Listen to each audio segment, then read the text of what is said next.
Hello and welcome to the latest from Hearts Standard. My name is Joel Sked and we're changing things up slightly for this episode.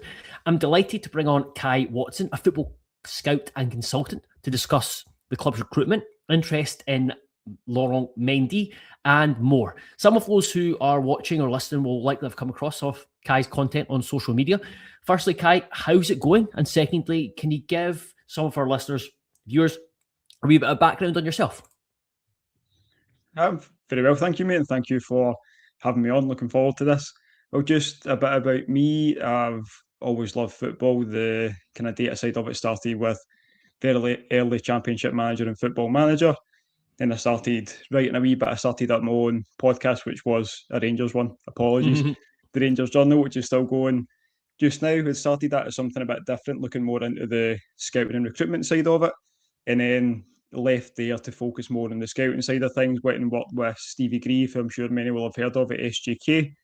Worked with them for about 9 months doing a bit of scouting, and then realised that I kind of liked the consultancy side of it a wee bit more. So started own kind of business, and I've worked with various agents and professionals up to that point, and then recently started the YouTube channel analysing the Scottish Premiership, in which I've already covered a couple of Hearts players on there so far. The first video being one about Kizaridis, just essentially looking to bridge that gap where I don't think there's that much general analysis on Scottish football, and I think that's something that's massively missed. You always see people moaning about the content we get from Sutton and Boyd, so I thought there's a wee gap in the market there, so can I try to move into that space, and it's going pretty well so far. But yeah, I'm great. Thanks, mate. How are you?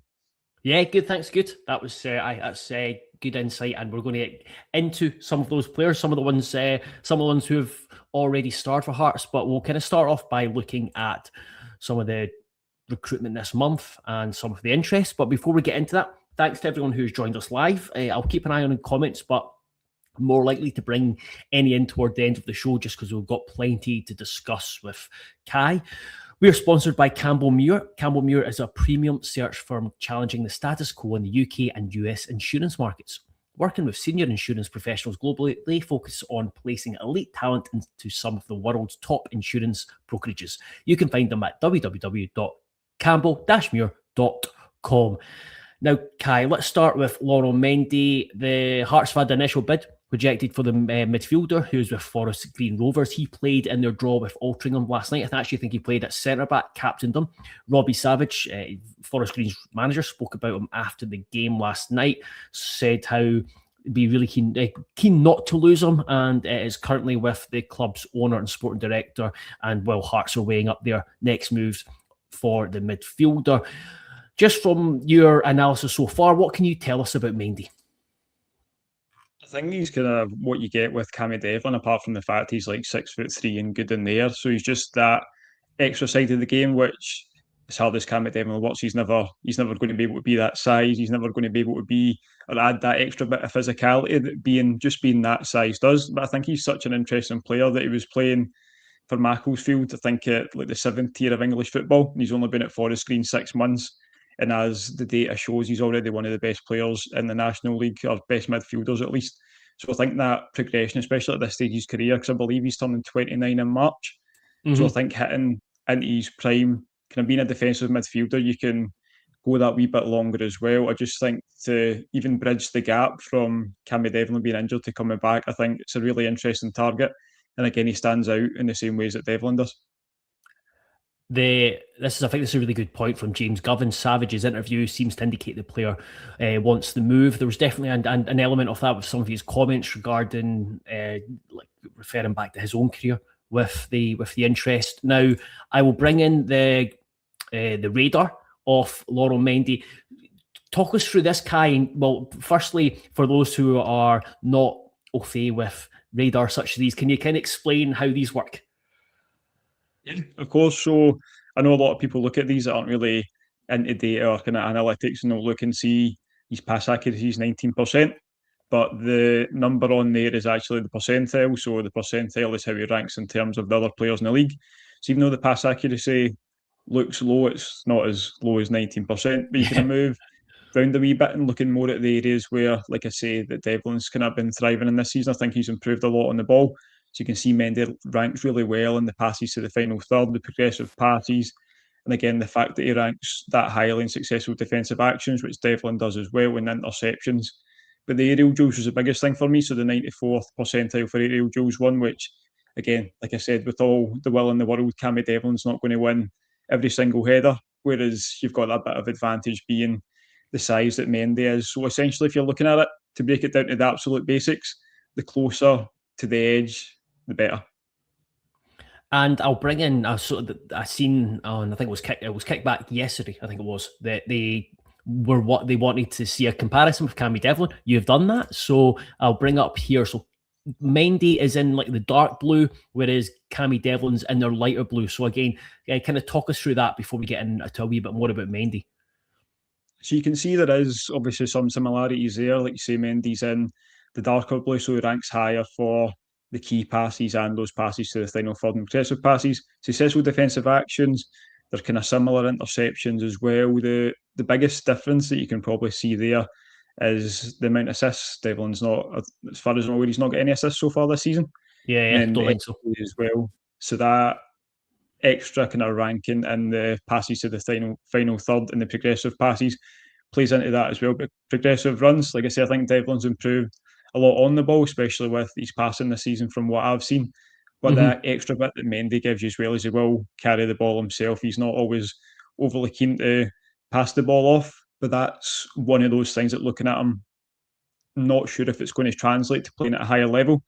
Obviously, the National League is competitive, not taking anything away from that, but it's going to be a step up, especially when you're playing for the team that's at the top of the league, team that's challenging for the title, and every team's after you in that sense. So it'll be interesting to see if he still keeps the ability to carry the ball, or if he does come in and then keep it that bit more simple, like Devlin kind of tends to do. Yeah, I'll listen to an interview he did at some point in this season. He was talking about his position, and he's played centre back quite a bit for Forest Green Rovers, and his preference though is to play in the midfield because he said he likes to get involved and he likes to get forward a bit more, and I definitely think he can see that.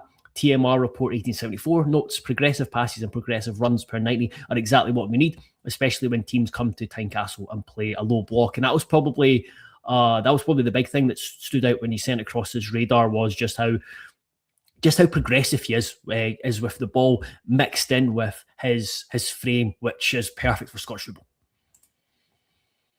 Yeah, 100% agree. And he can probably offer the kind of versatility that McEntee gives you as well, that he can drop into centre back. If you're going to play a three, you put him in the middle, he can step out, come into the six, then you still have the two centre halves, and it can just give you that kind of fluidity on the pitch. Obviously, if his preference is to play there, and I imagine he would play there when he comes in, if he does come in, especially to cover Devlin for now. But it'll be interesting to see when Devlin's back again, if Mendy does arrive, how McInnes kind of alternates that, if he rotates the players or if he just uses them in different areas. So again, you've got that kind of fluid nature that either of them can drop in, they can receive the ball, but Mendy will be that one that drives it forward as well, just to kind of break up the play a wee bit more. It's obviously good to have that player that can dictate it, but it's even better if you can have someone that can just take you that 10, 15 yards up the pitch just to open the game up. Yeah, absolutely. And I think that's one thing, is that what's exasperated or strengthened the feeling around missing Devlin is the fact that Benny will be missing the next two games, and he certainly is someone that can do some of the stuff that Devlin does as well. And you've seen how well they have they've played together. I would imagine it'd be quite similar with Mendy. What about Hearts recruitment in general? This month, Hearts have already added Islam Chesnokov, Jordi Altena, and are about to add Rogers Mato. What do you make of the three of them? Who are you kind of most excited about? I think obviously someone that loves data and is constantly posting data and talking about data, like that, the analytics side is it for me. When you see the players mentioned, a lot of people won't have heard of them, but as soon as you go and see the data, you're like, oh well, that makes sense. That's obviously why they've been targeted, especially like Chesnokov. Some of his numbers are off the charts. Altena as well, in terms of the creative side of it. Defensive side maybe doesn't stand out as much, but in terms of like chance creation, getting those crosses into the box, massively stands out. So it's interesting for me because obviously don't know the exact breakdown of the Jamestown analytics and how they identify players. It's always interesting to see if a player for a position just stands out in a certain area, or if it's more well-rounded, like Chesnokov attacking-wise is more well-rounded, whereas Altena is more that forward part of his game. So it's always interesting for me to see that. Like, I love it. And for Mato as well, obviously being at the Cup of Nations, getting the goal there, you look at his goal catalogue, scores all different kind of goals, runs from deep, his movement in the box is really good, he's quick. I think he's something that Hearts don't have, which is what I liked about Chesnokov, because you don't have that left footer coming inside from the right. But Yeah. Mato can play all across the front line, finishes in both feet. I think he's just going to be an absolute nuisance. It's a shame you can't get him in for the weekend by the sounds of it. Yeah, that's the big thing was that, and because we don't have a radar for Mato, because I found this out as well, was that when you go to Y Scout, they don't have the North Macedonia Premier League to give you stats, even though all the games are up there. But listening to McInnes yesterday speak about him, and he just gives you a completely different dimension with his, like, how pacey he is, how direct he is, and that's definitely something that Hearts need more in the final third. You talked about Chesnokov. I think you were really high. So I'll bring up Chesnokov here. You were really high on him. He came off the bench on Saturday, won the penalty. He's going to take time to get up to speed because he's been off for the last couple of months, but he had a really, really good season with Tobol last season. And what elements of the game do you think will thrive in Scotland? I think you can look, obviously, I mentioned the radar previously, and you can see how good it is in terms of he doesn't just get the goals. It's obviously the side that you probably see the most when you look at the highlights. It's mostly him cutting in his left foot and firing it in from kind of 15, 20, 25 yards. But chance creation, he ranks really well as well. He's going to make goals. Obviously, from Kizaridis, you've got the ability to get goals in. You know that more goals are coming. I think he's only got 3 so far this season. He's got more assists than he has goals, obviously, from his ability to get the ball into the box. And I think Chesnokov does offer the same in the other side. I'm not saying they're the exact same player, Mm-hmm. but I think you're going to essentially get exactly what you're wanting from Kizaridis and all the good sides of his game. You're going to get that from Chesnokov on the other side. He's got plenty of experience. You can question the standard of the league however much you want, but even if you look at Kazakhstan, they're essentially always punching above their weight and playing above their weight when they're playing their opponents, and he still stands out for them as well. So I think, again, like you say, it is going to take time. I've seen some fans got on his back already after the first couple of games, which you're going to expect, especially if there's someone like me and other people that are building all this hype around it. And I don't think Yeah. it helps that the transfer was it seemed to be in limbo for a couple of months. Yeah. There was all this hype building up and there wasn't any kind of certainty over it. So don't think that helps his case whatsoever. And with injuries as well, I think people are wanting the instant impact, but it's going to be difficult when you've not played in a couple of months. And I do think once he gets used to the team and how they play, when he finally gets integrated properly, I think he's going to be a really exciting player on the other side. There's one thing I really enjoy when discussing players or new players coming in, is just giving them comparisons that are maybe over the top. I do this all the time, and TM report says Altena has a lot of characteristics similar to Trent Alexander-Arnold. Is that something that is that something through the data that you've noticed? Yeah, absolutely. Like I said, the chance creation side from him is what stands out the most, and it's really what you want in the kind of modern day fullback, especially when Hearts have the ability most of the time to drop into a back three, no matter who's playing in front, whether the left back kind of fills in as well. You've got that ability to play the three and just let him do what he wants. Let him bomb up and down our line, which he's going to do. Get the crosses into the box. He's going to get assists. He's going to make chances for Shankland and Braga to be in there because Aridis at the back post. So I think it's an option probably that you didn't have for this season. And I think probably that missing profile that could be key going forward. But again, I do love a comparison. And if you're going to go with one, you might as well go straight to the top. So yeah, let's go with Trent.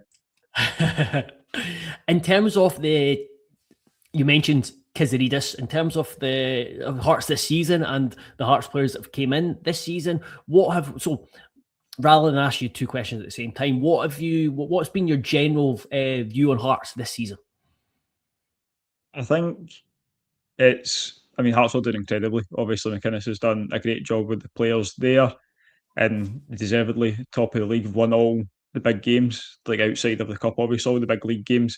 You've came in one apart from the last Edinburgh derby, which I think is just going to be a slight blip. But you can see how there's no fear going to Celtic Park, going to Ibrox, welcoming Celtic and Rangers to Tynecastle. There's no fear there, which I think a lot of it comes from the manager, but the players that have been brought in, I think, fills a lot of gaps that you maybe had last season. And Kizaridis, I think when you look at the data, when you look back at Kizaridis, you're kind of like, why were more teams not in for him? Like, it's really, some of them in terms of the analytics are really obvious. Like when you're a winger that's kind of top in all the goal scoring data points and assists and dribbles, you're like, well, I mean, that's obviously going to translate well when they're that good at that level. I mean, the Slovakian leagues, a lot of people won't want to hear this, but it's not a million miles away from our level. There's a lot of leagues that aren't actually that far away when you look at some of the top teams, and that's what I kind of like to look at. So when you've got, say, a Slovakian league that have got your bigger clubs like Slovan Bratislava and your DAC over there, how players play against those clubs or if they're with those clubs. And again, he's been able to do that in a team that weren't challenging for a title, weren't challenging for European spaces. So I think he was a really obvious transition. Whereas you look at Braga, and again, really not obvious. The goal scoring numbers were decent, obviously playing in the second tier in Norway, but it's more the dribbling numbers and the pressing numbers you look at with Braga in terms of XG and his ability to get a shot away. So that's things you wouldn't instantly look at his radar and go, wow, he's going to translate amazingly, he's going to be brilliant in Scotland. That's more, you have to kind of deep dive that and know Jamestown's obviously flagged the certain metrics, and you look at the player and you're like, well, he's really aggressive, he's quick, high energy, like it's going to translate to Scottish football, and especially for a team that wants the ball all the time and wants to win the ball high up the pitch. So I think they two are probably kind of stood out the most for me. Who I'd be interested to hear who your favourite signing from the summer has been. Kizaridis, just because I think he's exactly what Hearts have required. He's really, really exciting, and it's one of those where I think there's been a mixture of there's been a nice balance, and I remember speaking to Dennis McInnes earlier on in the season, and he talked about a conversation he had with someone from USG, and the fact that a lot of players coming in, but some of them are only going to they're not going to be, you're not going to see the best of them, or not, they're not going to settle until like 6-12 months down the line. I think that's probably, like we're seeing that with Krajota.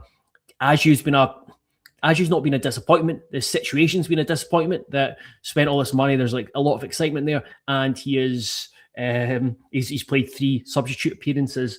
And then there's others who have been have kind of contributed, but the 2 biggest ones are obviously Braga and Kizaridis in terms of contribution, in terms of Jamestown focused. I think Thomas Magnuson, I think there's something there he's going to be a really effective player. He gets into loads of good goal scoring positions. I think he's quite a versatile midfielder. He is constantly, when he plays, if he's not the top Hearts player in terms of distance covered and some of his running metrics, he is certainly in the top 2 or 3. And I do think that there's something there where I think he could, after a wee bit, once he kind of finds his feet a bit more, be a really impactful midfielder for Hearts. So, and yeah, I'm excited to see more of Chesnokov.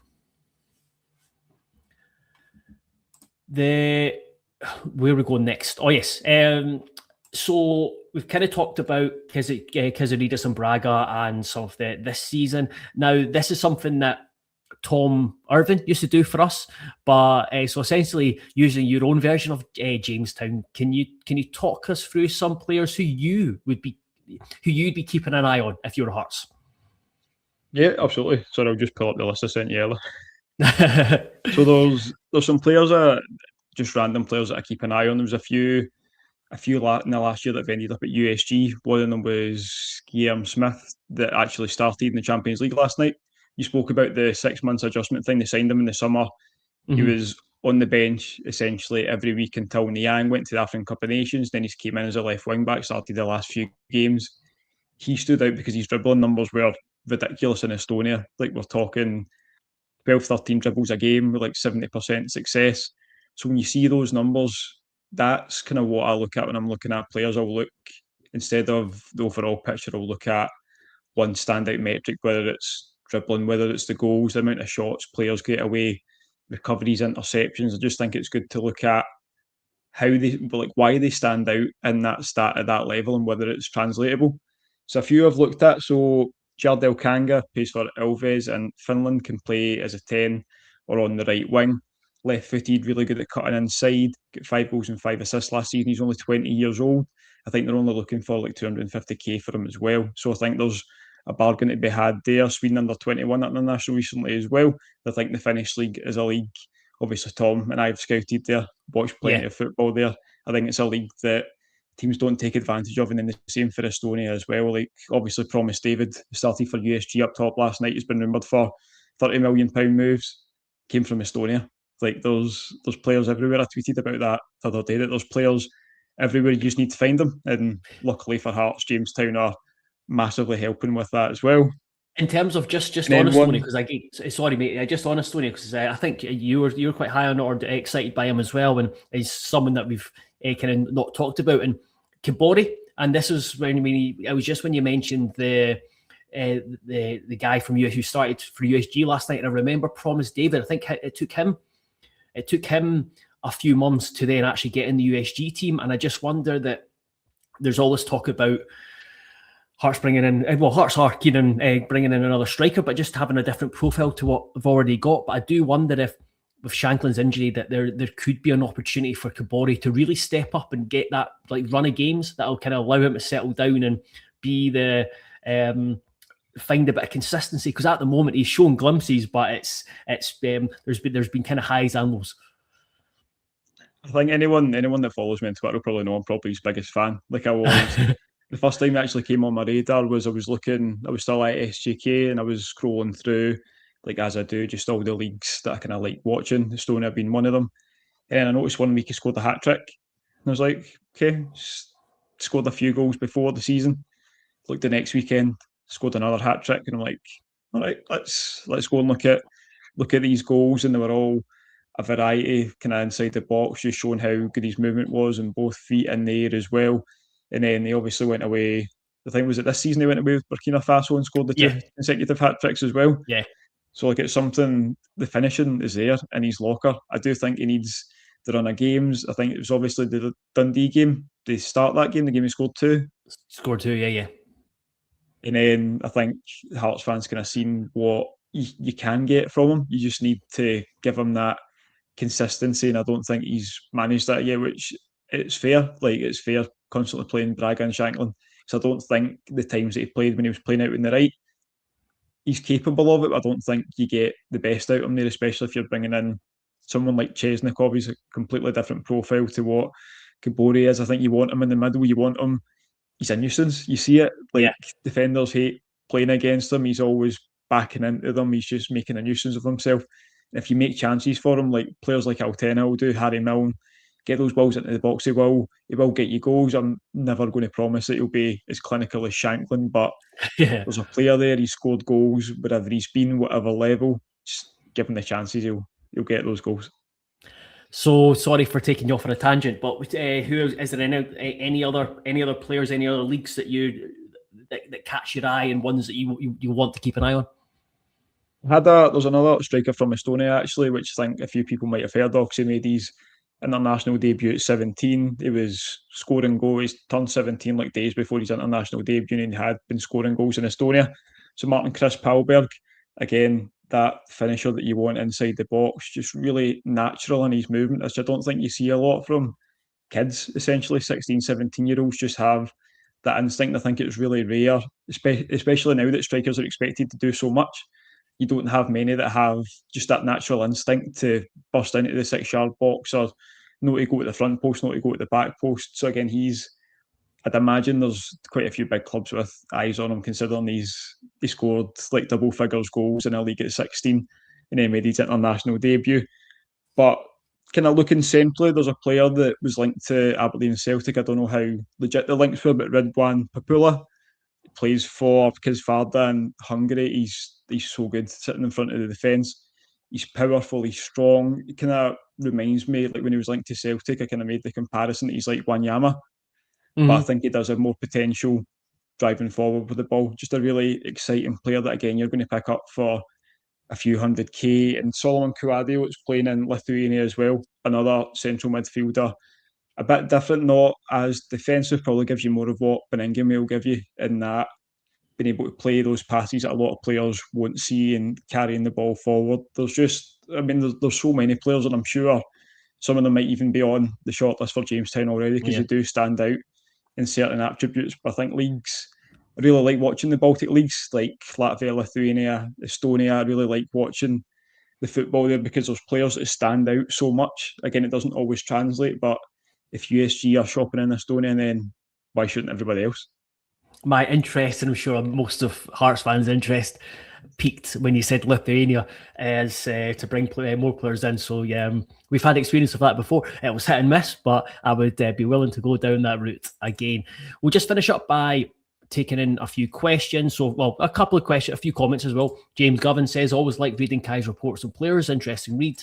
And Embra Craig says, I've enjoyed Kai's videos on his YouTube channel. Worth a look if you like this, like the same stuff that Joel and Craig dive into. And I think I've managed to do it properly, linked Kai's YouTube channel into the description, but I'll double check that when I finish. It's for people to check out. Some other TM report talks about, I've already read that one out. There we go. Someone says, take a punt on Juan Mata.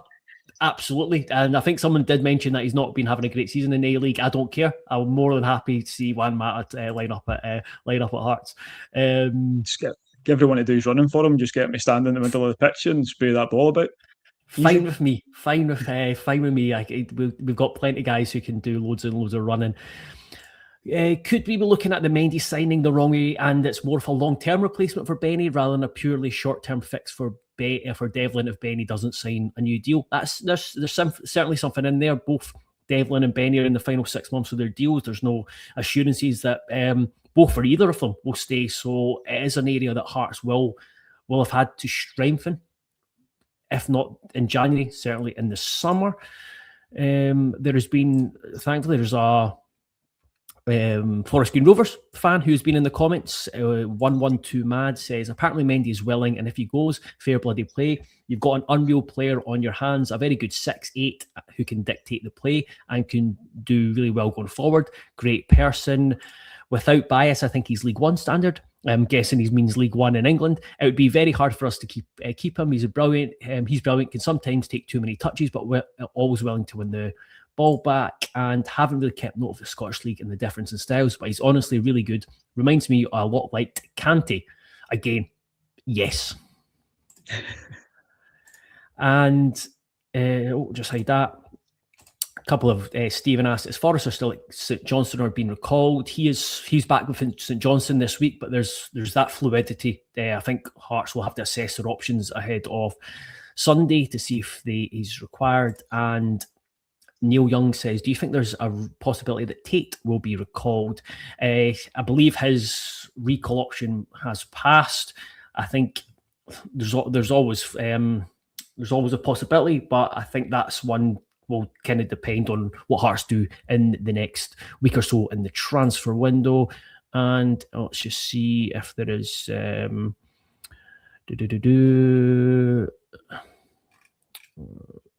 perfect. There we go.